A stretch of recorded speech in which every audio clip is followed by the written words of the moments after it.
Hello my dear friends, स्वागत है आपका मेरे चैनल में। तो आज हम एनसीईआरटी क्लास 8 मैथ में चैप्टर नंबर 11 क्षेत्रमिति मेंसुरेशन इसकी एक्सरसाइज 11.2 सॉल्व करेंगे। 11.2 सॉल्व करने से पहले हम कुछ इस एक्सरसाइज में यूज होने वाले फॉर्मूला उसको देखेंगे, बराबर, ठीक है। देन आफ्टर हम सॉल्व करेंगे।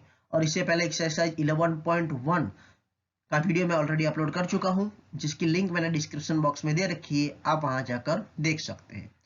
और यदि आप नए हैं और आपने मेरा चैनल सब्सक्राइब नहीं किया है तो प्लीज सब्सक्राइब कर लीजिए, जिससे भविष्य में आने वाले वीडियो का नोटिफिकेशन आपको मिलता रहे।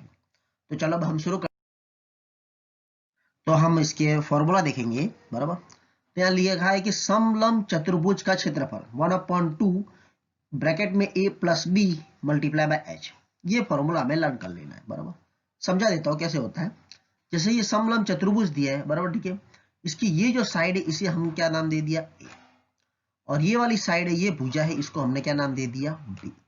और ये जो है, बराबर, ये डैश डैश करके लिखा है, ये इसकी हाइट है, जिसे हम एस से दर्शाएंगे, बराबर, ठीक है। तो इस प्रकार हम सम सॉल्व करेंगे, बराबर, ठीक है।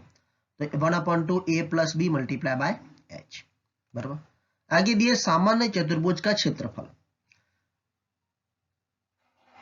Area of triangle A B C का क्षेत्रफल, ओके, और ट्राइंगल एडीसी का क्षेत्रफल, बराबर।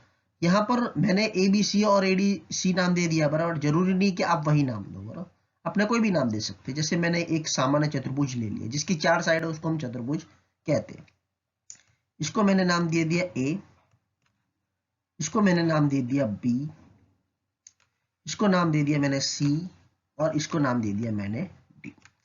यानी ये एबीसी, इसका क्षेत्रफल, यानी ये ट्रायंगल मिल जाएगा, इसका क्षेत्रफल फाइंड कर लेंगे, और फिर ये ट्रायंगल का क्षेत्रफल फाइंड करेंगे, यानी मुझे पूरा एरिया मिल जाएगा, बराबर, ठीक है। और ये इसका बेस रहेगा जो दोनों में समान रहेगा, बराबर। ये इसकी हाइट हो गई एबीसी की, जिसे मैंने h1 नाम दे दिया, और ये एडीसी की हाइट हो गई, जिसे मैंने h2 नाम दे दिया, ओके। यानी एबीसी का क्षेत्रफल ये वाला और एडीसी का क्षेत्रफल, बराबर। यानी एबीसी का क्षेत्रफल क्या होगा, 1/2 बेस मल्टीप्लाई बाय हाइट, बराबर, आधार गुने ऊंचाई, बराबर। यानी आधार को मैंने बी से दर्शाया बेस, और ऊंचाई को मैंने h1 से दर्शाया। यानी इसका आधार AC, AC इसका आधार हुआ, और ये इसकी हाइट हुई h1। 1/2 इसका भी आधार, ये जो ADC त्रिभुज है इसका भी आधार AC होगा, बराबर। और इसकी ये हाइट जो है वो h2, तो मैंने यहां लिख दिया। अब मुझे इन दोनों में कॉमन क्या मिल रहा है वो मैं कॉमन ले लेता हूँ। तो मुझे 1/2 दोनों में मिल रहा है, और ये बी और बी ये समान मिल रहा है, तो मैंने ये कॉमन ले लिया, 1/2 मल्टीप्लाई बाय बेस। अब क्या बचा, h1 बचा, ये प्लस और ये h2, तो ये मैंने लिख दिया। यानी सामान्य चतुर्भुज का क्षेत्रफल हमारा कैसा होगा, 1/2 बेस ब्रैकेट में h1 प्लस h2। ये फॉर्मूला लर्न कर लो, बराबर। इस प्रकार ऐसे दो ऐसे ट्राइंगल आवे, बराबर, ठीक है। ऐसा चतुर्भुज आवे, सामान्य जनरल चतुर्भुज आवे, बराबर। तो हम इस प्रकार ये ट्राइंगल की मदद से हम इसको सॉल्व करेंगे, बराबर। अब अगला सवाल दिया है, अगला फॉर्मूला है कि सम चतुर्भुज का क्षेत्रफल, जिसे एरिया ऑफ रोम्बस कहते हैं, बराबर, ठीक है। तो इसमें भी मैंने इस सम चतुर्भुज किसको बोलेंगे, जिसकी चारों साइड समान हो। ये भुजा जो है, बराबर, ये A B B C C D और डी, बराबर, ये सब समान होगा, इसको हम सम चतुर्भुज कहेंगे, बराबर। इसके भी दो पार्ट पार्ट दिए, जैसे ए सी डी, ये ए सी डी पार्ट पार्ट दिए, बराबर, ठीक है। ये ए सी डी, ओके, और ये ए बी सी, बराबर। यानी इन दोनों का क्षेत्रफल फाइंड करूंगा तो मुझे पूरा मिल जाएगा, बराबर। अब मैंने इसमें नाम दे दिया, बराबर, ठीक है। अब ये ए सी, पहले मैंने ले लिया ए सी डी, बराबर, ये वाला चतुर्भुज ए सी डी में, इसमें ये जो बेस है वो क्या है, AC है, बराबर। मल्टीप्लाई बाय ये ओडी, इसकी हाइट हो गई, यानी ओडी ले लिया। और ये ABC में मैंने क्या किया, ABC में ये ABC में ये AC जो है वो बेस हो गया, और ये जो OB है वो क्या है, वो इसकी हाइट हो गई, बराबर। अब इन दोनों में कॉमन क्या मिल रहा है, 1/2 कॉमन मिल रहा है, तो 1/2 ले लिया। और AC और AC कॉमन मिल रहा है, तो मैंने AC ले लिया। अब बचा क्या, OD प्लस OB, बराबर। अब ये OD प्लस OB, यानी ये OD और ये OB, ये आधा और ये आधा, ये पूरा मिलकर क्या हो जाएगा, BD हो जाएगा, बराबर, ठीक है। ये OD ये आधा भाग, और ये OB ये आधा भाग, ये मिलकर पूरा OD हो जाएगा, बराबर, ठीक है। यानी मैं क्या बोल सकता हूं बराबर, D1 ये है ना, इसको विकर्ण बोलेंगे बराबर। ये AC, ये समचतुर्भुज है, इसका ये दो विकर्ण हुए बराबर, AC और BD ये दो विकर्ण हुए बराबर, जिसे इंग्लिश में डायगोनल बोलते हैं। यानी मैंने क्या लिख लिया, D1 इंटू D2। यानी हमें फॉर्मूला तो यही लर्न करना है बराबर, एरिया ऑफ रम्बस और एरिया ऑफ समचतुर्भुज है तो 1/2 D1 इंटू D2। लेकिन ये मैंने समझाया कि ये फॉर्मूला कैसे आया बराबर, ठीक है। तो ये समझाने के लिए मैंने इतना सब लिखा, ओके। और समचतुर्भुज का क्षेत्रफल आधार गुणे शीर्ष लंब भी होता है बराबर, ये भी तुम याद रखना, ओके। चलो चलो तो अब हम एक्सरसाइज 11.2 शुरू करते हैं। इसमें क्वेश्चन नंबर 1 दिया है कि एक मेज के ऊपरी पृष्ठ सतह का आकार समलंब जैसा है, यदि इसकी समांतर भुजाएं 1 मीटर और 1.2 मीटर है तथा समांतर भुजाओं के बीच की दूरी 0.8 मीटर है, तो इसका क्षेत्रफल ज्ञात करो। टेक्स्ट बुक में हमें इसका डायग्राम इस प्रकार दिया है बराबर, ठीक है। ये एक प्रकार का टेबल है बराबर, और ये है, और इसकी भुजाएं हमको दे दी है 1 मीटर दिया है, और ये जो यहां से यहां तक कि वो 1.2 मीटर दिया है, और इसकी जो हाइट है वो 0.8 थी बराबर, ठीक है। यानी ये जो 1 है ये हमारा A हो गया बराबर, ये हमारा B हो गया बराबर, और ये हमारी हाइट हो गई बराबर, ठीक है। यानी मैंने क्या लिखा, पहली समांतर भुजा की लंबाई हमें 1 मीटर दे दी, लिख लिया, ओके। दूसरी समांतर भुजा जो है बराबर, ठीक है, ये दो समांतर भुजा है, उसकी जो लंबाई दे दी है मुझे कितनी दी, 1.2 बराबर, जिसे मैंने B माना, और इसकी ऊंचाई मुझे 0.8 दी है बराबर। अब फॉर्मूला पुट कर दो, मेज के ऊपरी पृष्ठ का क्षेत्रफल क्या होगा बराबर, यानी 1/2, ये है तो कौन सा है, ट्रेपेजियम ही है बराबर, ठीक है, समलंब चतुर्भुज, तो इसका हम एरिया फाइंड करेंगे 1/2 A plus B multiply by H। अब वैल्यू पुट कर दो, जो है 1/2 A कितना दिया है हमें 1, तो मैंने 1 लिख लिया, B कितना दिया है 1.2 तो 1.2 लिख लिया, और H कितने दिया 0.8 तो 0.8 लिख लिया। अब इन दोनों, ये ब्रैकेट में इसका मैंने प्लस कर दिया, 1 और 1.2 यानी कितना होगा 2.2, 1/2 ऐसा का ऐसा ही और 0.8 ऐसा का ऐसा ही बराबर। अब मैंने पॉइंट हटा दिया, यानी ये 2.2 है तो पॉइंट हटाया तो नीचे कितना आ जाएगा 10, और ये 0.8 है, यहां पर पॉइंट हटाएगा नीचे कितना आ जाएगा 10, ओके। और 2 से इसको डिवाइड कर दिया, यानी 11 2 जा 22 होता है, और 11 8 जा यानी 11 गुणे 8, यानी 11 8 कितना होता है 88, यानी 88 बटे ये 10 गुणे 10 यानी 100 बराबर। अब इसको मैं डिवाइड करूंगा, यानी दो संख्या बाद पॉइंट, यानी 0.88 मीटर स्क्वायर बराबर। ये एरिया है, क्षेत्रफल है, तो हमें इसकी इकाई जो है वो स्क्वायर में लिखनी जरूरी है बराबर। यानी अतः मेज के ऊपरी पृष्ठ का क्षेत्रफल हमें कितना मिलेगा, क्षेत्रफल ये जो मेज है बराबर, ठीक है, इसका जो ये जो क्षेत्रफल है बराबर, ये हमें कितना मिलेगा 0.88 मीटर स्क्वायर, ओके। चलो दूसरा सवाल करते हैं कि दिया है कि एक समलंब चतुर्भुज, एक समलंब का क्षेत्रफल 34 सेंटीमीटर स्क्वायर है, इसकी ऊंचाई हमें दे दी है 4 सेंटीमीटर, और समांतर भुजाओं में से एक की लंबाई हमें 10 सेंटीमीटर दी है, यानी दूसरी भुजा की लंबाई हमें ज्ञात करनी है बराबर। माना कि ऐसा समलंब चतुर्भुज आकृति नहीं दी है तुम्हारी टेक्स्ट बुक में, लेकिन मैं ऐसा मानता हूं बराबर, ठीक है, कि ऐसी आकृति है हमारे पास बराबर। इसका हमें एरिया दे दिया है, क्या क्या दिया है, दूसरी समांतर भुजा जिसे हम B मानेंगे, यानी ये हमें दे दिया है B बराबर, ठीक है। और ये जो समांतर, पहली समांतर भुजा 10 सेंटीमीटर जो दिया गया, चलो मान लेते हैं ये हमारे पास 10 सेंटीमीटर इज इक्वल टू, हमने इसे क्या माना A, ओके। और क्या दिया है, ऊंचाई ये है ना, ये जो डैश डैश वाली ये H हो गया, H हमें कितना दिया है 4 सेंटीमीटर, ये 4 लिख लिया, ओके। अब हम फाइंड करेंगे समलंब चतुर्भुज का क्षेत्रफल 1/2 ब्रैकेट में A plus B multiply by H। समलंब चतुर्भुज का क्षेत्रफल हमें 34 सेंटीमीटर स्क्वायर दिया है बराबर, तो मैंने यहां 34 लिख लिया, 1/2 A हमारा कितना है 10 तो 10 लिखा, B हमें फाइंड करना है, और H कितना दिया है 4।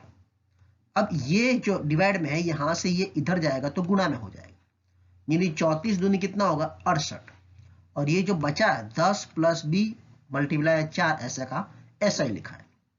अब मैं क्या करूंगा, अब मैं ब्रैकेट ओपन करूंगा, ये वाला ब्रैकेट, यानी इसका गुणा इसके साथ, फिर इसका गुणा मैं इसके साथ करूंगा बराबर, यानी कितना होगा 68 10 चौक 40 और b गुणे 4 यानी 4b। अब ये जो 40 है ये इधर जाएगा, राइट हैंड साइड से लेफ्ट हैंड साइड जाएगा, यानी ये 40 जो है ये प्लस में है, इधर जाएगा तो क्या हो जाएगा, माइनस हो जाएगा, यानी कितना होगा 68 माइनस 40 बराबर 4b। अब इसमें से इसको घटा दो, यानी 68 में से 40 घटाऊंगा तो मुझे कितना मिलेगा 28 बराबर 8 में से 0 गया तो 8 और 6 में से 4 गया तो 2 बराबर 4b। अब ये गुणा में है तो कहां जाएगा, भागाकार में जाएगा बराबर, यानी 28/4 बराबर भी मिल जाएगा। अब 4 के पढ़े में कितने टाइम पढ़ूंगा तो 28 आएगा, 4 सत्ते 28, यानी मुझे यहाँ कर कितना मिलेगा, इसको जो दूसरी है बराबर ठीक है साइड, वो मुझे कितनी मिलेगी 7 सेंटीमीटर मिली। ओके समझ में आया, चलो नेक्स्ट। अतः दूसरी समांतर भुजा की लंबाई जो है वो 7 सेंटीमीटर होगी। अब यहां दिया है एक समलंब आकार के खेत एबीसीडी की बाड़ की लंबाई जो होती है वो 120 मीटर दी है। यदि बीसी बराबर 48, सीडी बराबर 17 मीटर और एडी बराबर 40 मीटर है तो इस खेत का क्षेत्रफल ज्ञात कीजिए। भुजा एबी समांतर भुजा एडी और बीसी पर लंब है और हमें टेक्स्ट बुक में इसका डायग्राम भी ये दे दिया है बराबर ठीक है, यानी मेरे पास ये एबीसीडी ऐसे तुम्हारे टेक्स्ट बुक में सम आकृति दी गई है बराबर ठीक है। हमारे पास क्या क्या दिया है, चलो बीसी दिया 48, यानी ये बीसी ही है, ये हमें 48 दिया, ओके यह मैंने 48 लिख लिया। सीडी हमें 17 दिया, यानी ये हमारे पास 17 है बराबर। एडी हमारे पास कितना है 40, तो ये हमारे पास 40। ए भी दिया नहीं, लेकिन इसका पेरीमीटर यानी परिमाप दे दिया, तो इन तीनों का प्लस करके 120 में से घटा दूंगा तो मुझे ये ए बी मिल जाएगा बराबर। यानी समलंब एबीसीडी का परिमाप मैंने लिखा, यानी परिमाप याद करूंगा, सभी भुजाओं का प्लस करूंगा तो मुझे परिमाप मिल जाएगा, यानी A B plus B C plus C D plus D. अब जो वैल्यू दी है उसको रख दो, सिंपल। ये एबीसीडी का परिमाप मुझे 120 दिया है तो मैंने 120 रख दिया। ए बी मेरे पास नहीं तो मैंने ए बी का ए बी लिख दिया। बीसी मेरे पास कितना है 48, लिख दिया 48। सीडी कितना है 17, लिख दिया 17। एडी कितना है 40, लिख दिया 40। अब इन तीनों का मैं प्लस कर लेता हूं बराबर, तो मुझे कितना मिलेगा 105। कैसे, 8 और 7 15, 15 0 0, 15 की 5 हासिल लगी 1, 4 4 और 1 5, 5 और 4 9 और हासिल जो है 1 यानी 10, यानी 105 मिल गया प्लस ए बी बराबर। अब ये 105 यहां से राइट हैंड साइड से लेफ्ट हैंड साइड जाएगा, ये प्लस है तो यहां पर जाएगा तो क्या हो जाएगा माइनस हो जाएगा, यानी 120 माइनस 105 यानी कितना मिलेगा मुझे ए बी 15, यानी ये भी साइड मुझे मिल गई बराबर। अब मुझे समलंब चतुर्भुज का क्षेत्रफल फाइंड करना है, यानी ये हमारे पास ए हो गया, ये बी हो गया और ये ए बी जो है ना ये इसकी हाइट हो गई, ये मुझे हाइट मिल गई बराबर। यानी मैं खेत का क्षेत्रफल जो है वो फाइंड कर सकता हूं बराबर। यानी मैंने क्या लिखा 1/2, ए लिखो बी लिखो या तो यहां पर जो दी साइड वो लिख लो कोई बात नहीं। तो बी सी यानी ये हमारा ए हो गया या बी मान लो जो भी मानना हो, B C plus A D multiply by A B बराबर। यानी बीसी हमें कितना दिया 48 और एडी कितना दिया 40 और ऊंचाई हमारे पास कितनी है 15, फॉर्मूला भाई बराबर। अब ये 48 और 40 मैंने प्लस कर दिया, यानी 8 का 8 और 4 और 4 8, 88 मिला। अब इसको मैं भाग दे दूंगा तो कितना होगा 44, कितना होगा 44 बराबर। 44 दूनी 88 होता है।